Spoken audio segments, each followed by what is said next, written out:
الحمد للہ رب العالمین والعاقبۃ للمتقین والصلاۃ والسلام علی سید الانبیاء والمرسلین وعلی آلہ الطیبین الطاہرین وعلی اصحابہ الہادین المہدیین اما بعد فاعوذ باللہ من الشیطان الرجیم بسم اللہ الرحمن الرحیم انا نحن نزلنا الذکر وانا له لحافظون آمنت باللہ وصدق رسولہ النبی الکریم اللہم صلی علی محمد وعلی آل محمد کما صلیت علی ابراہیم وعلی آل ابراہیم انک حمید مجید اللہم بارک علی محمد وعلی آل محمد کما بارکت علی ابراہیم وعلی آل ابراہیم انک حمید مجید صلاۃ و سلام علیک یا رسول اللہ وعلی آلک واصحابک یا سیدی یا حبیب اللہ۔ ناظرین و سامعین، اللہ کے فضل و کرم اور اس کی عنایات سے آج ہم پھر چھٹا روزہ ہے اور چھٹا ہی آج کا یہ درس ہے، یوں کہہ لیں کہ یہ چھٹا لیکچر ہے۔ رمضان المبارک کے مقدس لمحات میں ہمارے پروگرامز کا یہ چھٹا حصہ ہے، جو کہ تدوین قرآن کے نام سے معنون ہے۔ تو آج ہم تدوین قرآن کے حوالے سے بات کریں گے۔ آیا کہ سرکار دو عالم صلی اللہ تعالیٰ علیہ وآلہ وسلم آپ کے دور مقدس میں پورا قرآن پاک لکھا گیا تھا، اور پھر اس کے جو مختلف ادوار ہیں اس کی تدوین کے وہ ذکر کریں گے۔ سامعین و ناظرین، چونکہ آج جمعۃ المبارک ہے تو آج مصروفیات زیادہ ہوں گی۔ اگرچہ ہم 4:30 بجے یہ پروگرام جو ہے لائیو چلاتے ہیں، لیکن آج چونکہ جمعۃ المبارک ہے اور پھر جمعۃ المبارک کا بھی خطبہ لائیو ہونا ہے، اس لیے بہتر سمجھا کہ اب ہی یہ درس جو ہے دے دیا جائے۔ قرآن مجید میں سے میں نے ایک آیہ مقدسہ تلاوت کی ہے۔ میرا رب ارشاد فرماتا ہے، انا نحن نزلنا الذکر وانا لہ لحافظون، بے شک ہم نے ہی قرآن کو نازل کیا اور بے شک ہم ہی اس کی حفاظت کرنے والے ہیں۔ 1400 سال گزر چکے ہیں قرآن پاک پیارے آقا و مولا محمد مصطفیٰ صلی اللہ تعالیٰ علیہ وآلہ وسلم پر 23 سال کے عرصہ میں مکمل ہوا۔ اسی طرح سے آج بھی قرآن عظیم اپنے الفاظ اور معانی کے ساتھ آج بھی اسی طرح موجود ہے۔ اس کی سب سے بڑی وجہ یہ ہے کہ اللہ رب کائنات نے قرآن کی حفاظت کا ذمہ جو ہے خود لیا ہے۔ اللہ پاک نے کسی اور پر چھوڑا ہی نہیں، اور فرمایا کہ ہم ہی قرآن پاک کی حفاظت کرنے والے ہیں۔ ناظرین و سامعین، اس آیہ مقدسہ کے اندر قرآن پاک کے لیے ذکر کا کلمہ ارشاد فرمایا گیا، تو اس سے دوسری کتابیں بھی مراد ہو سکتی ہیں، مگر چونکہ یہ سورہ حجر ہے اور اس کی یہ آیت ہے، اس کی دیگر آیات یہ بتاتی ہیں کہ اس سے کوئی اور کتاب مراد نہیں ہو سکتی بلکہ قرآن پاک ہی ہے۔ جیسا کہ اللہ پاک نے ارشاد فرمایا، وَقَالُوا يَا أَيُّهَا الَّذِي نُزِّلَ عَلَيْهِ الذِّكْرُ إِنَّكَ لَمَجْنُونَ لَوْ مَا تَأْتِينَا بِالْمَلَائِكَةِ إِن كُنتَ مِنَ الصَّادِقِينَ مَا نُنَزِّلُ الْمَلَائِكَةَ بِالْحَقِّ وَمَا كَانُوا إِذًا مُنذَرِينَ۔ تو اللہ رب کائنات نے ان آیات بینات میں ارشاد فرمایا کہ جب لوگوں نے کہا سرکار دو عالم صلی اللہ تعالی علیہ وآلہ وسلم کے حوالے سے کہنے لگے کہ جس پر ذکر نازل ہوا ہے نعوذ باللہ وہ مجنون ہے، تو اللہ رب کائنات نے ان کفار کے مشرکین کے اعتراضات کے جوابات جو ہیں قرآن پاک میں ارشاد فرمائے ہیں۔ بہرحال آج ہمارا جو ٹاپک ہے، جو موضوع ہے، وہ تدوین قرآن کے حوالے سے ہے، اور میں بات کر رہا ہوں کہ ذکر سے مراد قرآن پاک ہی ہے، اس لیے یہ آیات جو ہیں یہ بتا رہی ہیں کہ ذکر سے مراد اور کچھ نہیں، چونکہ اعتراض محمد مصطفیٰ صلی اللہ تعالیٰ علیہ وآلہ وسلم کی ذات بابرکات پر ہوا ہے، اور حضور پر ہی ذکر یعنی قرآن نازل ہوا ہے، اسی لیے اللہ پاک نے فرمایا انا نحن نزلنا الذکر وانا لہ لحافظون۔ اب یہاں پر یہ بات ذہن نشین کر لینی چاہیے کہ تدوین قرآن کے 3 ادوار ہیں۔ ایک عہد رسالت ہے، سرکار دو عالم صلی اللہ تعالیٰ علیہ وآلہ وسلم آپ کا دور مقدس۔ دوسرا دور عہد صدیقی ہے، حضرت سیدنا صدیق اکبر رضی اللہ تعالیٰ عنہ آپ کے دور میں، اور پھر تیسرا دور جو ہے حضرت عثمان غنی رضی اللہ تعالیٰ عنہ آپ کا ہے۔ سرکار دو عالم صلی اللہ تعالیٰ علیہ وآلہ وسلم پر قرآن نازل ہوا تو حضور علیہ الصلوۃ والسلام صحابہ کو حکم فرمایا کرتے تھے کہ اسے تحریر کر لو، اسے لکھ لیا کرو۔ تو سرکار دو عالم صلی اللہ تعالیٰ علیہ وآلہ وسلم آپ کے دور میں صحابہ اکرام قرآن کو لکھتے تھے، اور حضور کے دور میں قرآن پاک جو ہے صحابہ کے پاس مختلف چیزوں پر لکھا ہوا جو ہے موجود تھا، اس لیے کہ قرآن مجید کی آیات بھی اس بات پر شاہد ہیں اور گواہ ہیں کہ قرآن پاک جو ہے لکھا جا چکا تھا سرکار کے دور میں، جیسا کہ الف لام میم ذالک الکتاب لا ریب فیہ، الف لام میم، اللہ اور اس کا رسول اس کی مراد اور اس کا مطلب جانتے ہیں۔ فرمایا ذالک الکتاب لا ریب فیہ، یہ وہ کتاب ہے جس میں کوئی شک نہیں ہے۔ اسی طرح فرمایا گیا الف لام میم صاد کتاب انزل الیک،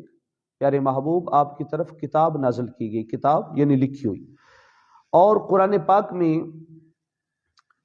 پاک کے لیے بھی صحف کا کلمہ ارشاد فرمایا گیا ہے، جس کا مطلب بنتا ہے لکھا ہوا کاغذ، جیسا کہ سورہ بینہ میں ارشاد فرمایا گیا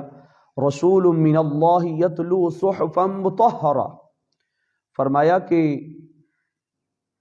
اللہ تعالیٰ کی طرف سے پیارے آقا و مولا محمد مصطفیٰ صلی اللہ علیہ وسلم جو ہیں آپ مقدس صحیفوں کی تلاوت فرماتے ہیں، یعنی صحیفہ کا مطلب لکھا ہوا کاغذ۔ تو اس سے بھی پتہ چلتا ہے کہ قرآن پاک حضور کے دور میں لکھا ہوا ہے، قرآن پاک کی گواہی ہے۔ فرمایا انہ لقرآن کریم فی کتاب مکنون، بے شک وہ قرآن کریم ہے جو کتاب میں محفوظ ہے۔ تو یہ بھی آیت بتا رہی ہے کہ حضور کے دور میں قرآن پاک لکھا ہوا تھا۔ اور ساتھ میں مشہور واقعہ ہے حضرت سیدنا عمر فاروق رضی اللہ تعالیٰ عنہ آپ کے اسلام لانے کا، کہ جب آپ کو اللہ پاک اسلام کی دولت سے بہرہور کرنا چاہتا ہے تو اس وقت جو ہے سب سے پہلے آپ اپنی ہمشیرہ کے گھر میں جاتے ہیں، جن کو حضرت خباب جو ہیں وہ قرآن پاک پڑھا رہے تھے۔ ظاہر حضرت خباب کے پاس سورہ طٰہٰ کی ایک جلد جو ہے، ایک جلد میں سورہ طٰہٰ لکھی ہوئی موجود تھی۔ تو سرکار دو عالم صلی اللہ تعالیٰ علیہ وآلہ وسلم کے دور میں یعنی قرآن پاک لکھا ہوا تھا، اور ساتھ میں قرآن پاک نے جو مختلف چیلنج کیے ہیں اہل عرب کو، بلکہ پوری دنیا کو، کہ اگر یہ قرآن اللہ کا کلام نہیں ہے تو پھر اس جیسا کوئی کلام جو ہے تم لے کر آ جاؤ۔ مختلف آیات جو ہیں اس بات پر شاہد ہیں، جیسا کہ اللہ رب کائنات نے ارشاد فرمایا ام یقولون افتراہ، کیا یہ لوگ یہ کہتے ہیں کہ قرآن جو ہے محمد نے اپنی طرف سے گھڑ لیا ہے؟ فرمایا اگر ایسی بات ہے کہ کوئی شخص اپنی طرف سے کوئی بھی گھڑ سکتا ہے اور کوئی بھی اس کا افتراء کر سکتا ہے، تو پھر ایسا کرو فاتو بعشر صور مثلہ مفتریات، فرمایا تم بھی کوئی 10 صورتیں جو ہیں گھڑ کر لے آؤ، تو وہ نہیں لا سکے۔ یہ آیت مقدسہ بھی بتا رہی ہے، یعنی مختلف صورتوں کی جو کتابت ہے وہ ہو چکی تھی سرکار دو عالم صلی اللہ تعالی علیہ وآلہ وسلم کے دور میں۔ پھر اس کے بعد پھر ایک اور چیلنج قرآن پاک نے دیا کہ جب وہ 10 صورتیں نہ لا سکے تو فرمایا گیا فاتو بسورۃ من مثلہ، فرمایا کہ تم ایک صورت ہی اس جیسی بنا کر لاؤ۔ تو سرکار دو عالم صلی اللہ تعالی علیہ وآلہ وسلم آپ کے دور میں یہ صورتیں لکھی ہوئی تھیں، جیسا کہ تحریر کرنے کا لکھنے کا رواج جو ہے عرب میں موجود تھا، جیسا کہ 7 معلقات جو ہے وہ خانہ کعبہ کے ساتھ لٹکے ہوئے تھے، لٹکائے گئے تھے، تو یعنی حضور علیہ الصلوۃ والسلام کے دور آپ سے پہلے بھی یہ کتابت کا رواج موجود تھا، اور پھر جو ہے خانہ کعبہ کے ساتھ ہی جب سورہ کوثر یعنی لکھ کر جو ہے لٹکا دی گئی، تو یہ ساری باتیں اس بات پر شاہد ہیں کہ سرکار کے دور میں قرآن پاک لکھا ہوا تھا، قرآن کی صورتیں مختلف جو ہے چیزوں پر لکھی ہوئی تھیں۔ اور پھر جو ہے قرآن پاک کا ایک اور چیلنج ہے، قُلْ لَئِنِ اجْتَمَعَتِ الْإِنسُ وَالْجِنُّ عَلَىٰ أَن يَأْتُوا بِمِثْلِ هَٰذَا الْقُرْآنِ لَا يَأْتُونَ بِمِثْلِهِ وَلَوْ كَانَ بَعْضُهُمْ لِبَعْضٍ ظَهِيرًا، فرمایا کہ قرآن پاک جیسا کوئی کلام لا ہی نہیں سکتا، چاہے انسان اور جن سارے جمع ہو جائیں اور ایک دوسرے کے مددگار بن جائیں، ایک دوسرے کی مدد کریں، اور پھر اکٹھے ہو کر بھی قرآن پاک کا وہ مقابلہ نہیں کر سکیں گے۔ اور اسی طرح سرکار دو عالم صلی اللہ تعالی علیہ وآلہ وسلم آپ کی احادیث جو ہیں مختلف کتب کے اندر مروی ہیں، جیسا کہ مسند احمد حنبل کی یہ حدیث ہے، کان رسول اللہ صلی اللہ علیہ وسلم ینزل علیہ الصور ذوات العدد فکان اذا نزل علیہ الشیء دعا بعد من کان یکتب فیقول ضعوا ھذا فی السورۃ التي یذکر فیہا کذا وکذا، کہ سرکار دو عالم صلی اللہ تعالی علیہ وآلہ وسلم جب آپ پر صورتیں نازل ہوتی تو سرکار دو عالم صلی اللہ تعالی علیہ وآلہ وسلم تحریر کرنے والے کو، کاتب کو، کاتب وحی کو، جو حضور علیہ الصلوۃ والسلام نے صحابہ کی ڈیوٹی لگا رکھی تھی، ان میں سے کسی کو بلاتے اور فرما دیتے کہ اس آیت کو فلاں صورت میں فلاں جگہ پر لکھ دو۔ تو یہ سرکار دو عالم صلی اللہ تعالی علیہ وآلہ وسلم آپ کے دور مقدس میں قرآن پاک لکھا گیا تھا، چونکہ حضور لکھنے کا حکم دیتے تھے۔ جیسا کہ حضرت زید بن ثابت رضی اللہ تعالیٰ عنہ آپ فرماتے ہیں کنت اکتب الوحی لرسول اللہ صلی اللہ علیہ وسلم وکان اذا نزل علیہ الوحی، آپ حضرت زید بن ثابت رضی اللہ تعالیٰ عنہ آپ فرماتے ہیں کہ جب حضور علیہ الصلوۃ والسلام پر قرآن نازل ہوتا تو حضور مجھے بلایا کرتے تھے وہی لکھنے کے لیے، تو میں وہی لکھا کرتا تھا، حالانکہ سرکار دو عالم صلی اللہ تعالی علیہ وآلہ وسلم آپ کو پسینہ بہنے لگتا اور موتیوں کی طرح جو ہے سرکار دو عالم صلی اللہ تعالی علیہ وآلہ وسلم آپ کا پسینہ جو ہے وہ موتیوں کی طرح جو ہے لگ رہا ہوتا تھا، چمک رہا ہوتا تھا۔ تو جب وہی ختم ہوتی تو سرکار دو عالم صلی اللہ تعالی علیہ وآلہ وسلم آپ فرماتے لکھنے کے لیے تو میں وہ لکھ لیا کرتا تھا، کبھی کسی بکری یا اونٹ کے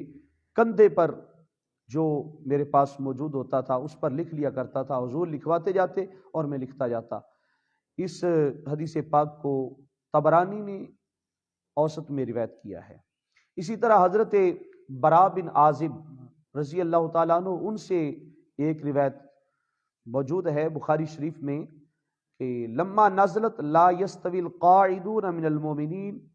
والمجاہدون فی سبیل اللہ، جب یہ آیہ مقدسہ نازل ہوئی قال النبی صلی اللہ علیہ وسلم ادعو لی زیدہ، حضور علیہ الصلوۃ والسلام نے ارشاد فرمایا کہ زید بن ثابت کو میرے پاس بلاؤ اور اسے کہو کہ وہ تختی بھی لے کر آئے اور دوات بھی لے کر آئے، یا حضور نے ارشاد فرمایا کہ وہ کندھے کی جو تختی سی ہوتی ہے فرمایا وہ لے کر آئے، اور سرکار دو عالم صلی اللہ علیہ وسلم نے فرمایا اکتب لا یستوی القاعدون، پھر حضور نے وہ آیہ مقدسہ لکھوائی۔ تو یہ بخاری شریف کی اس روایت سے بھی پتہ چلتا ہے کہ سرکار دو عالم صلی اللہ تعالی علیہ وآلہ وسلم قرآن کی کتابت کرواتے تھے اور صحابہ لکھتے جاتے تھے۔ اور یہاں تک کہ مختلف کتب کے اندر یہ بات موجود ہے کہ حضور علیہ الصلوۃ والسلام آپ کے صحابہ کرام میں سے 40 وہ خوش نصیب افراد تھے جو قرآن پاک کی کتابت کرتے تھے، یعنی مختلف صورتوں کی، مختلف آیات کی حضور کے پاس جو بھی کاتب وحی ہوتا آپ اسے لکھوا دیتے، جن میں سے چاروں یار جو ہیں حضرت سیدنا ابو بکر صدیق، حضرت سیدنا عمر فاروق، حضرت سیدنا عثمان غنی، حضرت سیدنا علی المرتضیٰ شیر خدا، آپ چاروں موجود ہیں، یعنی آپ بھی وحی کی کتابت کرتے تھے، آپ کے علاوہ اور بھی صحابہ تھے، تقریباً 40 تعداد بنتی ہے، حضرت زبیر بن عوام اور حضرت حنظلہ بن ربی، بلکہ آپ کے بارے میں آتا ہے انا حنظلہ بن ربی کانا خلیفۃ کل کاتب، حضرت حنظلہ بن ربی ہر کاتب کے نائب تھے، یعنی جب وہ موجود نہ ہوتے تو ان کی جگہ پر حضرت حنظلہ بن ربی جو ہے لکھا کرتے تھے۔ اسی طرح مستدرک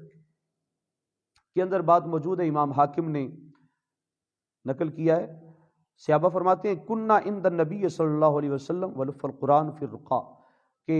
چرمی قطعات پر یعنی چمڑے کے ٹکڑوں پر جو ہے قرآن پاک جو ہے لکھا گیا تھا، تو صحابہ کرام اپنے گھروں کے اندر بھی، ان کے گھروں کے اندر بھی قرآن پاک کے نسخے موجود تھے، جیسے کہ کنز العمال کی یہ روایت موجود ہے، حضرت عبداللہ بن عمر رضی اللہ تعالیٰ عنہ آپ کا فرمان ہے اذا راجع احدکم فلیات المصحف فلیفتح فیقرأ فیہ، آپ فرماتے ہیں کہ جب تم سونے لگو، جب تم گھر واپس آؤ تو سب سے پہلے قرآن کھولا کرو اور قرآن کھول کر جو ہے قرآن کی تلاوت کیا کرو۔ تو یہ حضرت عبداللہ بن عمر رضی اللہ تعالیٰ عنہ آپ کا قول تھا، یہ بھی ثابت کر رہا ہے کہ حضور علیہ الصلوۃ والسلام کے دور میں قرآن پاک کی کتابت ہو چکی تھی۔ حضرت عبداللہ بن عمر بن عاص رضی اللہ تعالیٰ عنہ آپ فرماتے ہیں جماعت القرآن فقرأت به کل لیلہ فبلغ النبی صلی اللہ علیہ وسلم فقال اقرأوا فی شہر،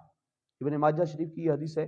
کہ حضرت عبداللہ بن عمر بن عاص فرماتے ہیں کہ میرے پاس پورا قرآن موجود تھا اور میں ہر رات پڑھا کرتا تھا، حضور علیہ الصلوۃ والسلام نے ارشاد فرمایا بھئی آپ پورے مہینے میں ختم کیا کریں قرآن پاک کو۔ تو اس طرح سے یہ سارے شواہد جو ہیں اس بات کی گواہی دیتے ہیں،